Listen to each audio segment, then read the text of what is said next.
Hello, beauties. I'm Rebecca. I've never spoken from... Is this a pulpit? Yes. Okay. I should know this by now. Well, I'm so pleased to see all of your wonderful shining faces on this day. There were so many hands that went into creating this. My sister Megan's, my Aunt Helen's, where is she? She's right there. Dad he planned for his end of life so beautifully, and one of the things that he did was to speak to some good friends to be his literary executors.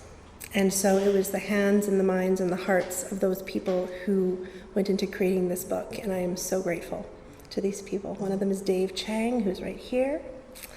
Angus, right over here. Doug Christie, who is in California and could not be with us, but his words will be read by our Aunt Helen. And so in that way, he will be with us here. Good morning. It's wonderful to see you all. It's wonderful to see so many people with Dawn's book in your hands. My name is David, and I was a longtime friend of Dawn's. I first got to know Dawn as an undergraduate student at SFU. I took a course in religious studies, and I got to know a very joyful and erudite professor, and since then we became very good friends. He was a wonderful mentor and a wonderful guide, and I miss him dearly. In the years leading up to his death, Dawn started to reflect back on his own life. And for those of you who knew him, you know that he was a great storyteller. He always had wonderful stories to tell. And I think that we're very lucky that he took some time to write down these stories and to put them together in a coherent narrative which organized the shape of his own life, which revolved around a wonderful painting that he encountered in the 70s. And he tells the story of his own experiences, his spiritual growth, his struggles, and a lot of the triumphs in his life around his relationship with a painting. And I think that there are a lot of wonderful insights for all of us regarding our own life journeys around where we find inspiration, where we find guidance and light, especially as we navigate through the turmoil and the vicissitudes that all of us encounter. I don't know about pulpit. It feels more like a witness stand. Driving over here this morning from the North Shore on this bright fall morning, drove past a number of places that have significance when I think back over my friendship with Don. Driving down West Georgia Street past the white spot, where the Chevron garage used to be. And Don and I used to meet there on a fairly regular basis to do breakfast. He more often than not had waffles with probably blueberry or strawberry sauce, but he always had a side order of bacon as well. And those were very precious times for me, where he wasn't exactly my spiritual director, not officially anyway, but they were times of being able to speak openly and honestly and share frustrations and listen to his wisdom. And he was always so positive, always so can-do. It's been a great pleasure and a privilege to work on this book and to undertake the task of editing along with Dave and Doug. It's been a fairly easy job. We didn't have too much editing to do. As you can imagine, Don left the text in a almost printer-ready state. Just a matter of bringing some consistency here and there, and maybe reining in some of the more extreme discursions that Don would take us on. But essentially we've sought, and I hope we've succeeded in keeping Don's voice very much to the fore, along with all the discussions, the tangents, the parentheses, the asides, and the habitual lapses into French. Pourquoi je ne sais pas, mais bien sûr.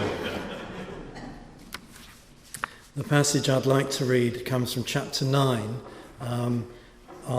It's the chapter where he goes to Assisi and reflects on St. Francis of Assisi and his experience of hearing a painting speak to him. Assisi is a walled city, and every building inside the wall is governed by an architectural code which serves to keep the city as an integral and beautiful testament to the skill and perfect taste of its builders in the 12th and 13th centuries. The Basilica of St. Clare is at what I'm calling the near end, and its companion basilica, dedicated to St. Francis, is on the slope of a hill at the far end.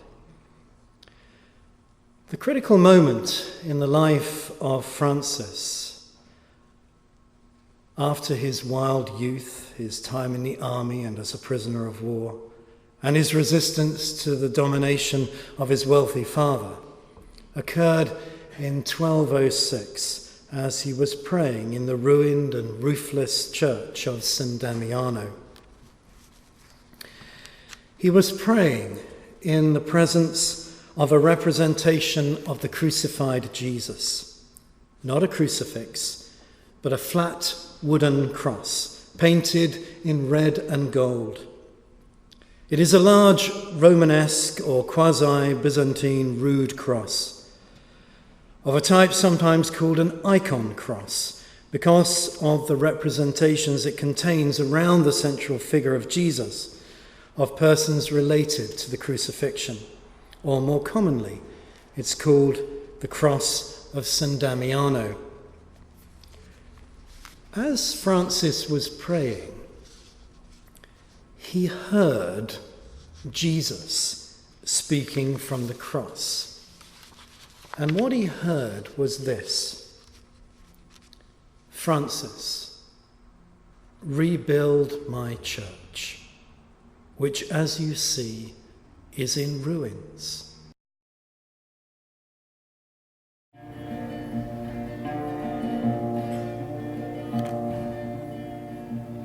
There is love in the river, let it roll over you. There is love in the river, let it roll over you. There is love in the river, let it roll over you.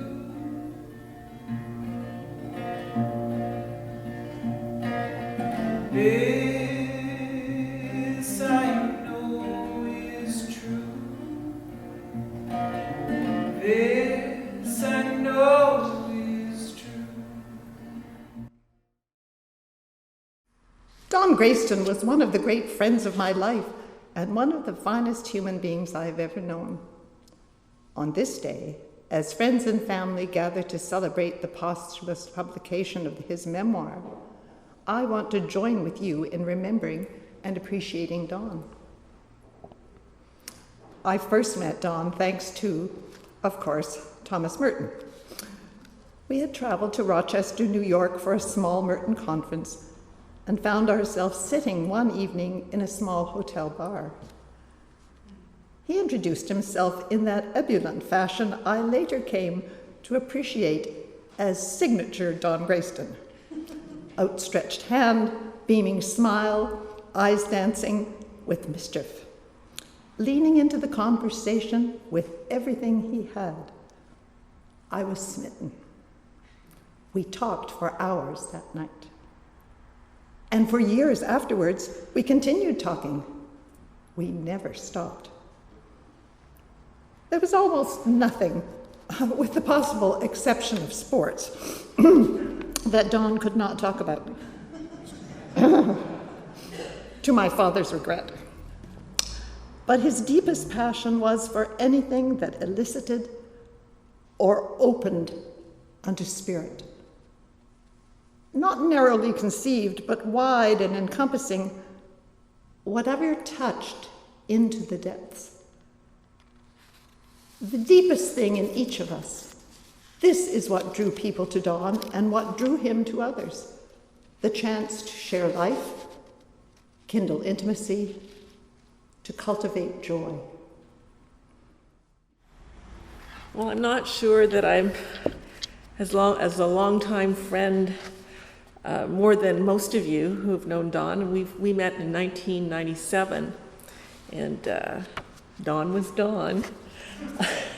We had some adventures, we had some laughs, we shared Merton. I loved him dearly. I'd like to read to you from chapter 14, which I think sums up our Don. So where am I now in my journey with the painting? Here's another take on it. The archetypes, which first I saw as only belonging to the painting, I now recognize in myself. To various degrees, I am the stranger, my own true self, my own father, my own teacher, the wise, beautiful old man, the partaker of the divine nature. And if that last descriptive seems excessive, let me say that I simply understand it as a medieval Cistercian William of St. Thierry did, as not God, but that which God is. I am now, in fact, God help me, the holy man myself. I am called to be a living icon to others. I am even called to be an icon to myself. Should that be so impossible? After all, Merton, when he had his epiphany at the corner of 4th and Walnut in Louisville in 1958, said that he saw all the people on the street shining like the sun. The holy man in my painting spoke to me very directly, even sternly, when I was 50, and set me on the path to become what we are all called to become, our true selves and children of God. We often will sing this gospel spiritual round in our choir, and I think it's a perfect song to do. In fact, many of you may know it.